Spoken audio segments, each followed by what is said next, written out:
Crispy and crunchy potato chips ನೀವು ಮನೇಲಿ ಮಾಡಬೇಕಾ? ಹಾಗಿದ್ರೆ ನಾನು ಹೇಳ್ಕೊಡೋ ಟಿಪ್ಸ್ ಫಾಲೋ ಮಾಡಿ ನೀವು ಮನೇಲಿ ಮಾಡಿ. ಇಷ್ಟು ಈಸಿನಾ ಪೊಟ್ಯಾಟೊ ಚಿಪ್ಸ್ ಮನೆಯಲ್ಲಿ ಮಾಡೋದು ಅಂತ ನೀವೇ ನನಗೆ ಹೇಳ್ತೀರಾ. ಸೊ ಹೇಗೆ ಮಾಡೋದು ನೋಡೋಣ, ಲೆಟ್ ಸ್ಟಾರ್ಟ್. ಚಿಪ್ಸ್ಗಂತಾನೆ ಸಪ್ರೇಟ್ ಆಲೂಗಡ್ಡೆ ಬರುತ್ತೆ, ಅದೇ ಇದು ಸ್ಟಾರ್ಚಿ ಆಲೂ. ನಾವು ಯೂಸ್ ಮಾಡ್ತಿರೋದು ವ್ಯಾಕ್ಸ್ ಆಲೂ, ಸೊ ಅದನ್ನು ಯೂಸ್ ಮಾಡೋಕ್ಕಾಗಲ್ಲ. ಆಲೂಗಡ್ಡೆ ಸಿಪ್ಪೆನೆಲ್ಲ ತೆಗೆದುಬಿಟ್ಟು ಈ ಥರ ಚಿಪ್ಸ್ ಸ್ಲೈಸರಿಂದ ನಾವು ಸ್ಲೈಸ್ ಮಾಡ್ಕೊಳ್ಳೋಣ.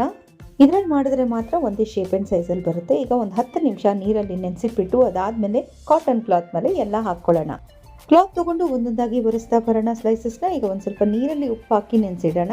ಈಗ ಆಲೂಗಡ್ಡೆ ಸ್ಲೈಸಸ್ನೆಲ್ಲ ಎಣ್ಣೆನಲ್ಲಿ ಫ್ರೈ ಮಾಡಿದ್ರೆ ಆಲ್ಮೋಸ್ಟ್ ಚಿಪ್ಸ್ ರೆಡಿ ಆಗೋಗುತ್ತೆ. ನೆನೆಸಿಟ್ಕೊಂಡಿರೋ ಉಪ್ಪು ನೀರನ್ನ 1 ಸ್ಪೂನ್ ಅಷ್ಟು ಇದ್ರ ಮೇಲೆ ಹಾಕಿದ್ರೆ ಉಪ್ಪೆಲ್ಲ ಪೊಟ್ಯಾಟೋಗೆ ಚೆನ್ನಾಗಿ ಅಂಟ್ಕೊಳ್ಳುತ್ತೆ. ಸೊ ಈಗ ಇದಾಗೋಗಿದೆ. ಆಲೂಗಡ್ಡೆನ ಡೀಪ್ ಫ್ರೈ ಮಾತ್ರ ಮಾಡಬಾರ್ದು. ಈಗ ಒಂದು ಸ್ವಲ್ಪ ಉಪ್ಪು ಖಾರದ ಪುಡಿ ಹಾಕಿ ಕಲಸಿಟ್ಕೊಳ್ಳೋಣ. ಚಿಪ್ಸ್ನೆಲ್ಲ ಒಂದು ಬೌಲ್ಗೆ ಹಾಕ್ಬಿಟ್ಟು ಇದ್ರ ಮೇಲೆ ಉಪ್ಪು ಖಾರದ ಪುಡಿ ಉದುರಿಸಿದ್ರೆ ನಮ್ಮ ಗರಿಗರಿಯಾದ ಚಿಪ್ಸ್ ರೆಡಿ ಆಗೋಯ್ತು.